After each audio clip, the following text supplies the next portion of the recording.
Good afternoon, everyone. Welcome to another meeting with the candidates. We're here today with Stephen Dasko from Ward 1, currently running for the Mississauga mayor election. Stephen, thank you very much for taking the time to join us. I really appreciate it. Well, thank you. And first of all, assalamu alaikum. Salam, thank you. So why don't we just get into it? Sure. Tell us a little about yourself. When did you get into politics, and what's sort of coming up? Well, myself, I'm born and raised in the city of Mississauga, and went to school, played hockey, played soccer. This has been home, and it's one that I'm very passionate about. Love the city and looking at which direction we're going, and I'm very passionate about making sure that we've got an incredible community for everybody. Right. So a few things that, from a community standpoint, we've been surveying a lot of people and just asking them sort of what matters, and a few questions keep coming up. Sure. One around housing. Yes. So what sort of plans are there for the community and the city to make more affordable housing for people, and what sort of steps will you be taking to make that happen? Well, this is one of the big issues that I think we're looking at here in Mississauga. I look at it specifically in Mississauga, but it's larger than that. Mm-hmm. And I think, what can we do here? We have 80,000 units that are approved but yet to be built. 40% of all the development for the entire city of Mississauga is right down here in Ward 1 in the southeastern part of the city. We're also building the most affordable housing units right now out of the entire region. We actually have 2 projects underway, each for 150 units through Peel Living. And it's a dent, but it's certainly not going to cover what we need to. We need about 8,000 people to be housed on a permanent basis that we need to find affordable housing for. And so we're making some moves, but we need to take a different approach. Right. The same approach that we're finding now needs to shift. And so I'm a firm believer that if you keep doing the same thing over and over again, that's the definition of insanity. It's not going to work out for you. And it started off when the federal government downloaded it years ago to the province, and the province downloads it to the municipality. Not playing the blame game, I'm just looking at how do we fix it. Right. And I'm a firm believer that there's a few options that we can look at. One is working with the federal government to come up with an infrastructure fund for housing, dedicated to affordable housing.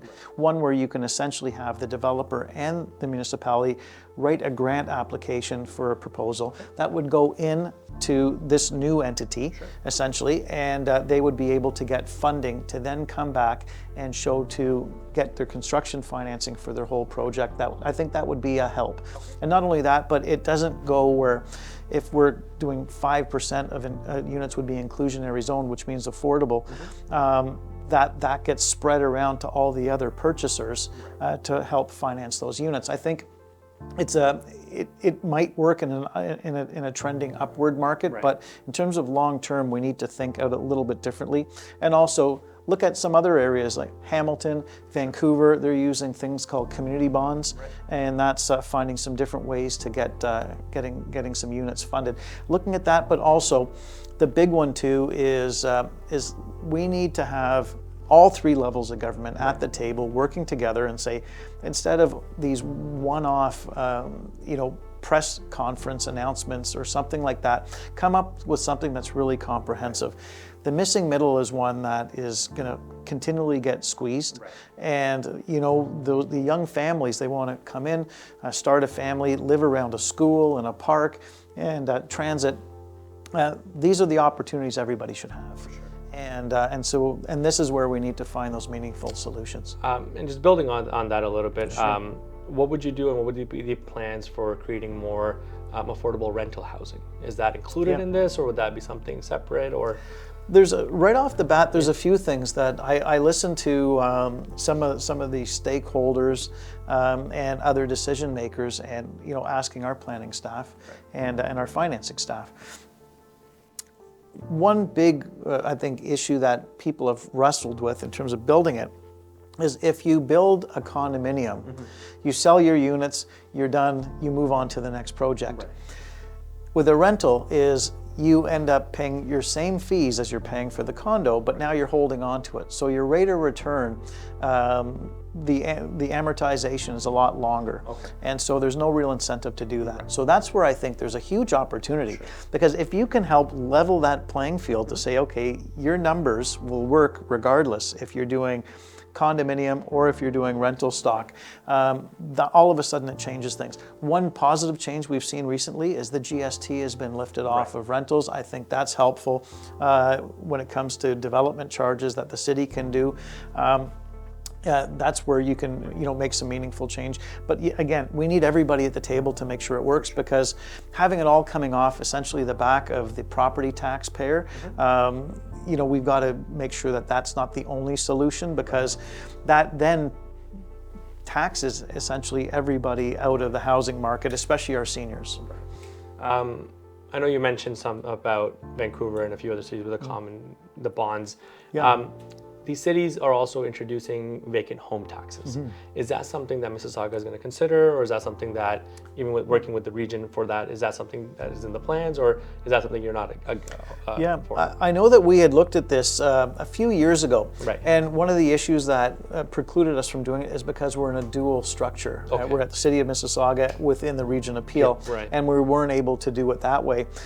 With dissolution, we were looking at that as well, once all the pieces fell into place in terms of knowing where our future was going. But now that planning has come down to single tier, I think there are some opportunities, but at the same time, I'm glad that we took that pause, because, and no offense to Toronto, but I would want to learn from what went wrong in Toronto, and sit and have our staff sit with their staff to make sure that what we come out with makes meaningful change. For sure. And there's another one that we can look at too, is from a foreign buyers component, putting a levy onto that as well, because that also starts putting people into the form where they can't skirt the rules, money laundering, and also just hiding these assets away in forms of housing.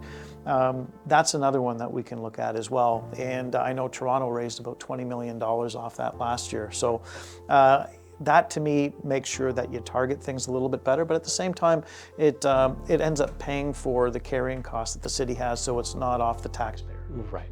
Okay. Going hand in hand with housing, we hear a lot about public transit. With the introduction of the new LRT, are there any more plans for improving or expanding the public transit? Well, and this is where I think one of the big opportunities lies, because as we're intensifying as a city, building smart, building world class is at the forefront as far as I'm concerned. For us just to do things halfway or just because it's enough that we can make it work, to me it's unacceptable. It's like, it's like you break the fan belt on your car and you get out your sock and you tie it around instead and you say, well, it'll make do. Yeah, it might work for a little while, but it's certainly not the way you should be doing it. You have to do it right.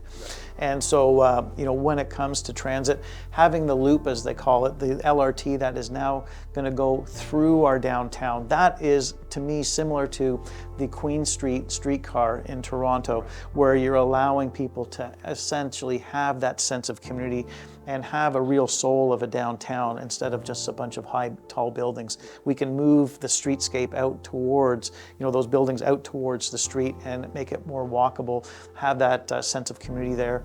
So that's a real opportunity. And the biggest one is we've got a bus rapid transit forecasted for Dundas. For me, I'm a firm believer that this is the opportunity right now that we would go back and take some of the funding that's already been allotted to us, and that we ask for a subway. And that would go from Kipling all the way out to here, Ontario, along Dundas, and that snaps into the LRT. And then west of that, along Dundas, is a bus rapid transit that we can upgrade at a later date, but that would go to the University of Toronto Mississauga campus. And that to me is having those proper routes that we can take, have transit done that way. And down on Lakeshore as well, we've got an issue with Lakeview doubling the density, and there's an opportunity where we can look at that, work with Toronto and Metrolinx and the province, and see if we can actually extend the TTC at the terminus there, right at the Toronto border, and have that come through the Lakeview community and then right back out, loop it essentially from there.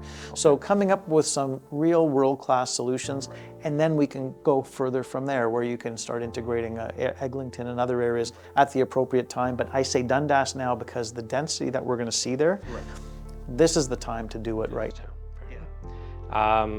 Shifting gears a little bit again, one of the things in the community that we see in recent time has been the surge of Islamophobia. All right, the community's feeling and they're hurting from it. What steps, if you're elected mayor, would you take to sort of combat it? What have you done in the past? Is there plans for some sort of, is there like an advisory committee or some sort of action plan going to be put into place to sort of help combat this? Well, first of all, any form of discrimination to me is utterly and completely unacceptable. It's the mere whisper or mention of it makes my blood curl. I have no interest in having any of that here in the city of Mississauga. As far as I'm concerned, we are the global example of what we could be. We have people from all around the entire globe right here in Mississauga. And to me, this is what we should be putting out as a beacon to say, if we can do it, everybody else can do it. And we know that there's issues that people have around the world, but for the love of God, we're all human beings. We have to be treating each other with respect. And so it's setting the example. It's going out and leading by example. And that's, to me, what leaders do, is you go out and you lead by example. And that's firmly what I'm a firm believer of. We had a motion out recently at council as well. And this was more in relation to what's happening in Gaza. And this is where there's opportunities. It was a motion that I know Councillor Parrish brought forward. I was the first to vote on it when it came in. And this is something that no matter what anybody looks at anything, is we're all human beings. People need to be treated with respect. And what's quite frankly happening in Gaza, and maybe I'm jumping the gun on some questions, but I'll tell you, just overall, I'm a firm believer that aid has to flow, peace has to come in, and it has to be done in a meaningful two-state solution. And that way, you need to have something that's got some longevity to it.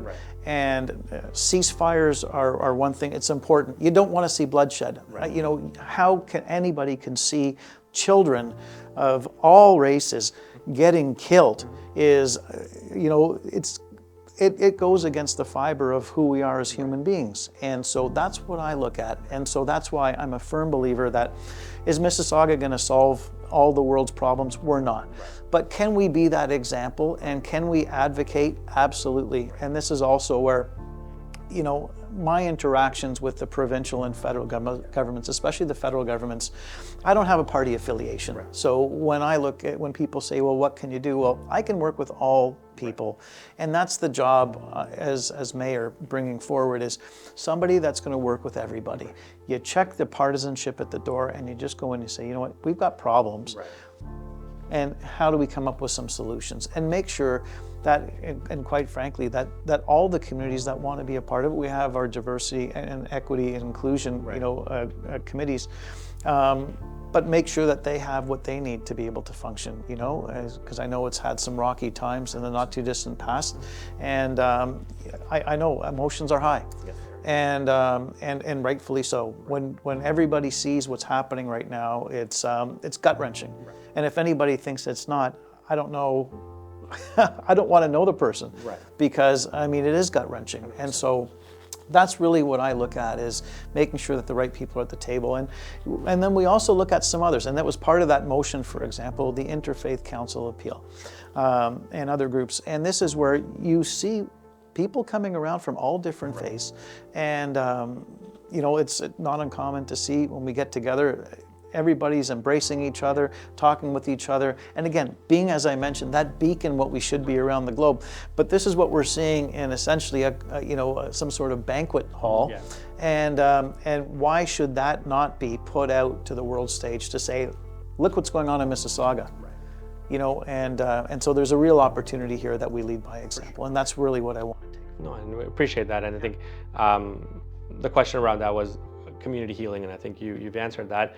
I guess for the community, and just to sort of give the viewers a little bit more insights into it, is that the community is hurting a lot from this, and this ongoing escalation has caused a lot of ripples and stuff, and in different ways. So it's good to see some leadership from council, but also the understanding that Mississauga is a world-class city. So this is great to sort of hear. One of the other topics that comes up quite a bit right now is around the refugees. There's a lot of refugees in Mississauga. What are we doing to sort of help support them, but also creating a safe space for them to live here, grow from here, and to see Mississauga as a home for them? Well, we've got two issues that have unfortunately collided at the same time. We've had refugees that have come from different places. I think initially that surge started off with Syria. Then we went into Ukraine, Gaza, etc. Like, so we've got in Africa. So we've got this swell, if you will, of people that need help and refuge. On the other side, we've had a huge spike, especially through COVID, of homelessness when it comes to people that were couch surfing, living in their car, just on the edge with paying rent or being able to afford a house, and now all of a sudden, the hard times hit. And what we're at right now for just shelter space, the Region Appeal is at 405% capacity. Now, the mantra that we have at the Region Appeal is, if you want a place of shelter, we will not turn you away. And so the good part of that is we will not turn you away. The bad part of that is the word gets out and people come, because I know Toronto, for example, has had some more challenges, as they deal with that. But make no mistake, Mississauga, Peel, Brampton, these are areas that, we felt it and feel it. And so there has been a new facility up by the airport that has been put to good use. We have a few other spaces, but it's trying not to just get people some shelter that they need and get some food that they need. There's a big difference between a handout and a hand up. Correct. And then, so you get the basics, get everybody firmly planted, and that's whether you're living rough on the street here, or you're a refugee and you're living rough on the street, or you just don't know where the heck you are, because, some of what happens is people come over from, wherever they need refuge, and they essentially get deposited at Pearson Airport. And they say, well, we're done now. Well, now what? If you have language barriers, if you don't know anybody, you're literally dropped into a completely foreign entity to survive on your own. And this is where I think there's some opportunities, especially when it comes to our interactions at Pearson. That gateway, when people first come in, and that's looking at things a little bit differently, because if you can come in and there's a package where you can sit down with somebody, a counselor, that says, hey, and I say counselor, not counselor, but a counselor, where you can sit down and say, okay, so you've come in from wherever you've come from, this is where you can go to get your shelter, this is where you can go to fill out your resumes, to get your paperwork done, etc., and start to get your life back in order again, and plug into some community networks as well, because there's no community that I know of around the globe that, if you need help, that they're going to turn their back on you. And so, but if you don't know about it, then you can't tap into it. So I think there's some opportunities there, but we're making some progress right now, but it's been challenging. And also, quite frankly, the federal government needs to come up with something more meaningful, because the Region Appeal is draining over $3.5 million a month out of reserves, not just off the tax roll, it's out of reserves, and then they get topped up afterwards. And I think having something that's a little bit more predictable that we can actually work on together. And this is the big opportunity now is, and the theme that you probably got is, working together, you get things done. For sure. And I'm a firm believer in it. And I've got that ability to do that on council. I can do that at the region. I can do that provincially and federally. And this is a real opportunity, because the passion has to be there to help people. And that's where my passion is. That's amazing. Any last words for the people of Mississauga? Well, June 10th is a big election for all of us, Yes, and for me, it's a transition, and it's where we're going to go from where we are as a city now, and we are going to transform into something new. We're going to go on a new path, and there's a lot of great opportunity. There's challenges along the way, and we face it all head on. I'm a big believer in being visible in the community, being vocal in the community, and making sure that we are well represented, because the thing that I am completely and utterly against is during an election that you go and you see me and then you don't see me again until another election. That is something that to me is against the fiber of who I am. As the Ward 1 councillor now, I'm out in the community each and every day. It's something I'm a firm believer of, and as Mayor of Mississauga, you'll see me out each and every day and representing everybody. I don't care who anybody is. If you're a good person and if you want to call Mississauga home, you've got a home here, and that's why it's important to vote for me, Stephen Dasko, on June the 10th. All right, thank you very much. And you heard it from the man himself. June 10th is the election day. Advanced polls open May 24th. So go out, get your voices heard, and follow us for more content. We'll be putting up all these videos and a lot more on our website, CanadianMuslimVote.ca. Stephen, thank you very much. Appreciate it. Thank you. All right, take care.